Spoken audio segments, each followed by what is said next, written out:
2 दिवसीय टिहरी दौरे के दौरान सीएम धामी ने मरोड़ा तिवाड़ गांव में विश्व विख्यात पर्यावरणविद स्वर्गीय सुंदरलाल बहुगुणा के स्मारक बनाने की घोषणा की, जिसके बाद पर्यावरणविद स्वर्गीय सुंदरलाल बहुगुणा के पैतृक गांव मरोड़ा पहुंचकर स्थानीय लोगों से उन्होंने बातचीत की।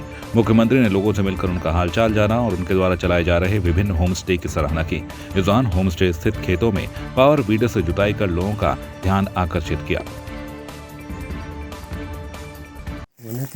वजह से जो है हम तो ये चाह रहे हैं कि हमारा गांव जो है पूरी ग्राम सभा जो है अच्छी विकसित हो।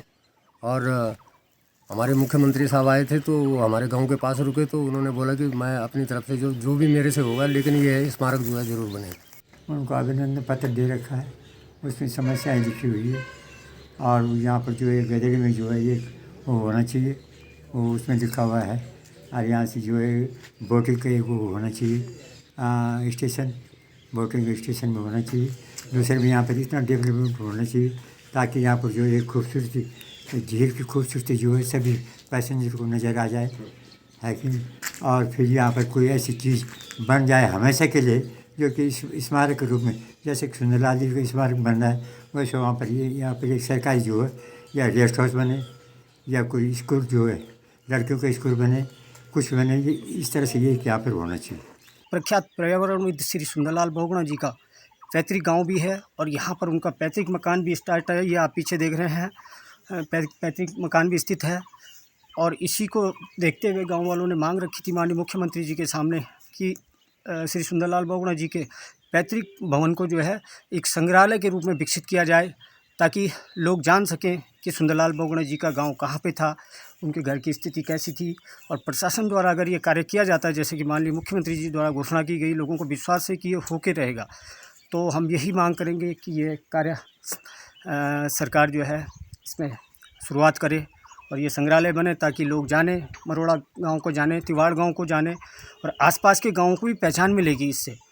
तो यही हमारा निवेदन है कि यहाँ वो सुंदरलाल बहुगुणा जी का मकान है, यहाँ पर वो बनेगा मतलब अच्छा ढंग से बनेगा या विकास होगा कि मुख्यमंत्री ने ये बताया। सब देखो तो क्या क्या होता है। वैसे तो यहाँ कोई आता ही नहीं है भाई जी, सब झील में जाते हैं, वहाँ वो बना हुआ है, वहाँ रहने के लिए वहाँ है ही है। यहाँ कोई आता ही नहीं, हमारे तो खाली पड़े हुए तब से, कोई विकास ही नहीं है यहाँ पर हो रहा। पुरानी टिहरी बस स्टैंड मार्ग पर खड़े वाहनों के शीशे अज्ञात शरारती तत्वों द्वारा तोड़ दिए गए, जिससे क्षेत्र में दहशत का माहौल है। पिछले 15 दिनों के अंतराल में लगभग आधा दर्जन वाहनों के शीशे शरारती तत्वों द्वारा तोड़े गए हैं। विगत रात्रि एक स्कॉर्पियो वाहन और एक अन्य वाहन के शीशे तोड़ दिए गए, लेकिन पुलिस के हाथ अभी खाली हैं, जिससे पुलिस की कार्यप्रणाली पर भी प्रश्न चिन्ह लग रहे हैं। प्रभारी निरीक्षक DS कोहली ने बताया कि पुलिस लगातार CCTV कैमरे खंगाल रही है और आसपास के लोगों से जानकारी एकत्रित कर रही है। उन्होंने बताया कि शीघ्र ही शरारती तत्वों को गिरफ्तार कर लिया जाएगा। इसके लिए पुलिस ने 2 टीमें बनाई हैं जो लगातार निगरानी कर रही हैं। हाँ, इस तरह की शिकायतें हमारे पास आई हैं और पिछले 15 दिन से लगातार आ रही हैं। इस संबंध में हमने टीम गठित की है और लगातार गश्ती बढ़ाई गई है। इसमें CCTV फुटेज खंगालने के बाद हमें 2 चेहरे, जो एक नवयुवक हैं, एक चेहरे नज़र आ रहे हैं जो रात के लगभग 3 से 5 बजे के बीच में ये आकर पत्थर मारकर ये तोड़ रहे हैं। ये शरारती तत्व, इसमें कोई आपराधिक इनका विचार नहीं है, जैसे चोरी करना या कुछ चीज़ निकाल के ले जाना, ऐसा कुछ पाया नहीं गया है। किंतु ये लोग अपने विकृत मानसिकता या शरारती बचपने में लोगों का ठीक ठाक नुकसान कर रहे हैं। इससे लोगों में आक्रोश है, भय भी व्याप्त है, शिकायतें मेरे पास आ रही हैं। मैं इसमें लगातार काम कर रहा हूँ। बहुत जल्दी हम कोई सार्थक सूचना आपको देंगे। स्वैच्छिक रक्तदान पर राष्ट्र सम्मेलन एवं सम्मान समारोह का आयोजन किया गया, जिसमें मुख्य अतिथि के रूप में हरियाणा के मुख्यमंत्री मनोहर लाल खट्टर ने शिरकत की। इस दौरान 15 राज्यों से आए प्रतिभागियों ने कार्यक्रम में प्रतिभाग किया, जिसमें सिक्किम, महाराष्ट्र, मिजोरम, तेलंगाना, मध्य प्रदेश, कनाडा, उत्तराखंड के साथ ही अन्य राज्यों के प्रतिभागियों ने प्रतिभाग किया। इस मौके पर समिति के अध्यक्ष देवेंद्र उनियाल ने बताया कि समिति एक सामाजिक संस्था है जो समाज हित में कार्य करती आ रही है। उन्होंने बताया कि संस्था द्वारा करीब 7 बार रक्तदान शिविर लगाया गया है और आगे भी लगातार रक्तदान शिविर लगाया जाएगा।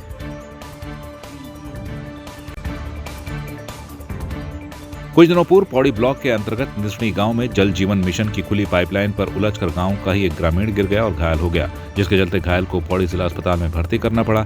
सूचना पर तत्काल कार्रवाई करते हुए उत्तराखंड पेयजल संस्थान विकास एवं निर्माण निगम श्रीनगर गढ़वाल अधिशासी अभियंता दीक्षा नौटियाल ने उक्त ठेकेदार को नोटिस भेज कार्रवाई कर घायल बुजुर्ग के इलाज के लिए पूरा भुगतान करने के निर्देश दिए हैं। के द्वारा मुझे संज्ञान में बात लाई गई और जिस दिन आपके द्वारा संज्ञान में बात लाई गई संबंधित ठेकेदार को पत्र लिखा गया है और प्लस जो उन बुजुर्ग व्यक्ति को जो तकलीफ हुई उसके लिए हट जाने के लिए भी उसको लिखा गया है कि वही उनको उनकी प्रतिपूर्ति करेगा। उसी की वजह से ये कार्य हुआ है और सब इसी के साथ और भी जो ठेकेदार है उन सबको ये चेतावनी जारी कर दी गई है कि यदि इस प्रकार की कार्यों में लापरवाही बरती जाएगी तो उनके बिलों से कटौती की जाएगी और प्रथम दृष्टया उनको भुगतान ही नहीं किया जाएगा। तो ये जिस दिन मेरे पास प्रकरण संज्ञान में है उसी दिन ये मैंने चेतावनी जारी कर दी थी। श्रीनगर गढ़वाल के कोतवाली क्षेत्र से एक सड़क हादसे की खबर सामने आ रही है, जहां NH 58 पर श्रीनगर डैम साइट के पास बस और ट्रक की जोरदार भिड़ंत हो गई। वहीं जोरदार भिड़ंत में बस के चालक सहित 2 अन्य व्यक्ति घायल हो गए हैं। घायलों को रेस्क्यू कर बेस अस्पताल श्रीनगर भिजवाया गया। वहीं पुलिस द्वारा दोनों वाहनों को क्रेन की मदद से सुरक्षित स्थान पर खड़ा कराया गया।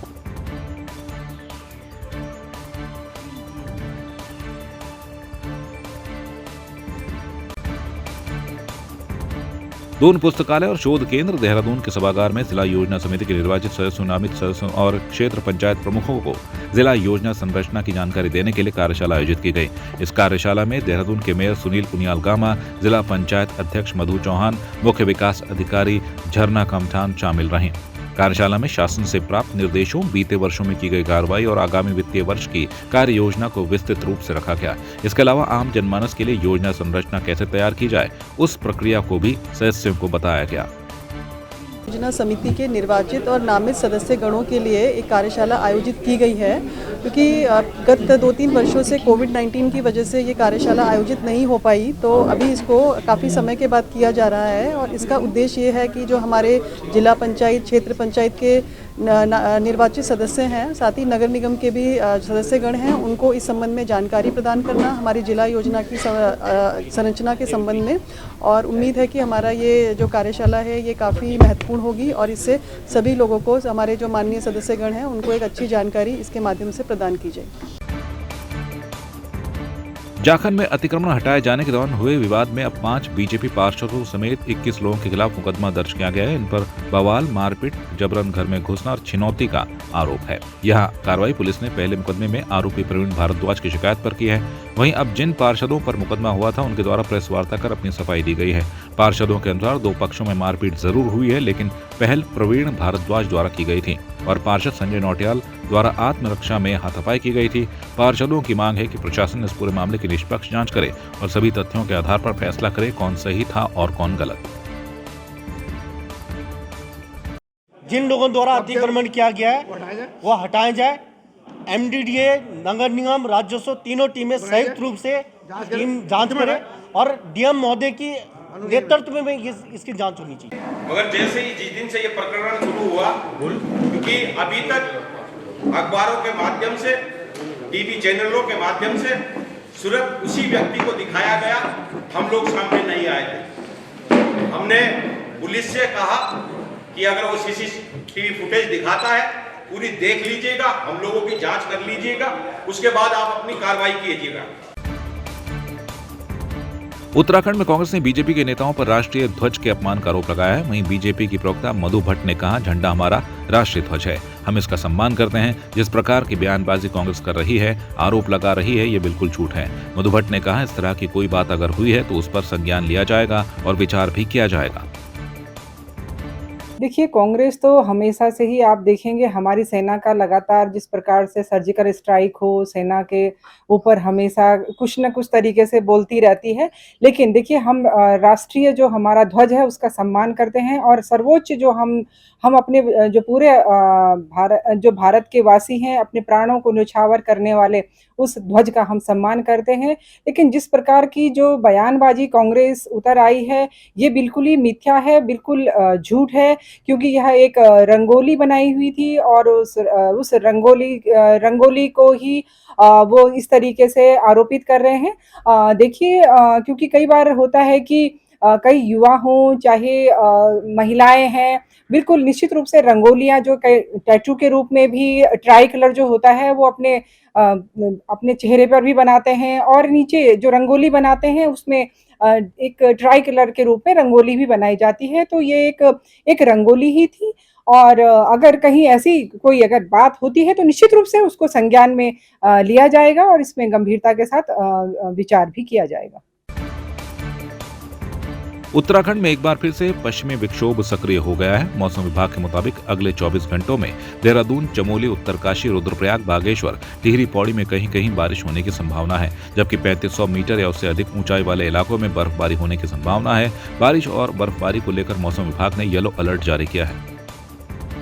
हल्की या बहुत हल्की बारिश है या रेन थंडरस्टॉर्म एक्टिविटी जो है, तो वो जो हमारे अंदर के डिस्ट्रिक्ट है उत्तरकाशी, चमोली, पिथौरागढ़, बागेश्वर या रुद्रप्रयाग और इसके साथ ही जैसे देहरादून, टेहरी का भी जो पहाड़ी इलाका है तो उसमें जो है रेन थंडरस्टॉर्म एक्टिविटी आज वो देखने को मिलेगी। इसके साथ ही हरिद्वार या पौड़ी की भी बात करें तो वहाँ भी छुटपुट संभावना है कि एका दुका जगह में वहाँ पे भी बारिश की मिल जानी चाहिए। इसके साथ ही कल देखेंगे तो जो एक्टिविटी वो थोड़ा बढ़ेगी। तो जो अंदर के हमारे 5 डिस्ट्रिक्ट्स हैं उसमें मैं कहूँगा कि जो है अनेक जगहों तक में हल्की मध्यम बारिश की संभावना है और इसके अलावा जो हिल्स के और डिस्ट्रिक्ट्स हैं उनमें भी कुछ जगहों में जो रेन थंडरस्टॉर्म एक्टिविटी है वो मिलने वाली है। 13 मार्च से राज्य की ग्रीष्मकालीन राजधानी गैरसैंण में शुरू हो रहे पंचम विधानसभा के बजट सत्र की सुरक्षा व्यवस्था को लेकर उत्तराखंड विधानसभा अध्यक्ष ऋतु खंडूड़ी भूषण ने विधानसभा भवन में शासन, पुलिस प्रशासन व विभागों के उच्च अधिकारियों के साथ बैठक की। विधानसभा अध्यक्ष ने विधानसभा सचिवालय और पुलिस विभाग के अधिकारियों को सुरक्षा व्यवस्था पूरी तरह से चाक चौबंद रखने के निर्देश दिए हैं। बैठक में तय किया गया कि विधानसभा सत्र के दौरान विधानसभा के कर्मी भी बिना वाहन प्रवेश पत्र के विधानसभा परिसर में वाहन नहीं ले जा सकेंगे। विधायकों की संस्तुति पर एक और मंत्रियों की संस्तुति पर 2 आगंतुकों को प्रवेश पत्र जारी किए जाएंगे। आज हमारी सुरक्षा बैठक हुई है। आप सब जानते हैं कि 13 तारीख से गैरसैंण में हमारा बजट सत्र शुरू होने जा रहा है, तो उसको किस तरह से और अच्छी तरीके से हम लोग कर पाएं, समन्वय के साथ कर पाएं, सब कुछ आराम से हो जाए, इसके लिए आज ये बैठक हुई है। सुरक्षा की बात हुई, साथ ही साथ कम से कम लोगों को वहाँ ले जाने की बात हुई। ये निर्णय लिया गया है कि एलओज की रिक्वायरमेंट नहीं होती है, ना अफसरों को ना विधायकों को, तो एलओज इस बार ना अपॉइंट किया जाए। साथ ही साथ नोडल ऑफिसर्स भी जो मिनिस्ट्रीज के माध्यम से आते हैं वो भी कम से कम हो, ताकि जो हम कार्य करने जा रहे हैं वो अच्छे तरीके से हुआ। लास्ट टाइम आपने देखा जब देहरादून में भी सत्र हुआ था तो कम संख्या में बड़े साफ सफाई से और अच्छे से यहाँ पर सत्र चला था। तो इसी प्रयास में कि सब चीज from sound to media to सुरक्षा, सिक्योरिटी, सब कुछ अच्छे से हो जाए, सड़कें, ये सब, तो इस पर पूरी बातचीत आज अफसरानों के साथ हुई। उत्तराखंड की प्रसिद्ध चारधाम यात्रा के लिए श्रद्धालुओं में काफी उत्साह देखने को मिल रहा है। अब तक कुल 1,15,000 से ज्यादा श्रद्धालुओं ने रजिस्ट्रेशन करा लिया है। 21 फरवरी से शुरू हुई रजिस्ट्रेशन प्रक्रिया में केदारनाथ के लिए अब तक 62,000 से अधिक यात्रियों ने रजिस्ट्रेशन कराया है, तो वहीं बद्रीनाथ के लिए 50,000 से अधिक श्रद्धालुओं ने पंजीकरण करवाया है। इस वर्ष भी चारधाम यात्रा में बड़ी संख्या में श्रद्धालुओं के पहुंचने की उम्मीद है। देखिए, आप जानते ही हैं कि चारधाम यात्रा को लेकर के विभिन्न जो जिला प्रशासन है, प्रदेश शासन है, सरकार के स्तर पर निरंतर तैयारियां हो रही हैं और आपके संज्ञान में लाना चाहूँगा कि इस वर्ष यात्रा के इतिहास में ये पहला मौका है कि जब माननीय मुख्यमंत्री जी के स्तर पर फरवरी माह में इतने पूर्व ही बैठक आयोजित कर दी गई थी और उन्होंने जो यात्रा से संबंधित जो विभिन्न विभाग हैं, एजेंसियां हैं, उनके जो प्रमुख हैं, उनके साथ में विभागवार, बिंदुवार विस्तृत समीक्षा करी। अब तक की उनकी जो यात्रा को लेकर कार्य योजना है उसकी चर्चा करी और कहीं पर किसी प्रकार से कोई कमी है या कोई कहीं पर कोई त्रुटि है या कहीं पर किसी प्रकार की सुधार की आवश्यकता है तो उसके लिए उन्होंने उनके स्तर से संबंधित विभागों को निर्देशित किया गया और उन सभी चीज़ों को दुरुस्त करने के लिए। और जैसा कि माननीय मुख्यमंत्री जी का जो निर्देश है कि जो भी पर्यटक श्रद्धालु हमारे प्रदेश में आता है उसके प्रति हमारी अतिथि देवो भव की भावना होनी चाहिए और उस अनुरूप उन्होंने जो भी जितने भी यात्रा व्यवस्था से जुड़ा हुआ तंत्र है उसको निर्देशित किया कि भाई उनके प्रति हमारी यही भावना के साथ में कार्य करना चाहिए।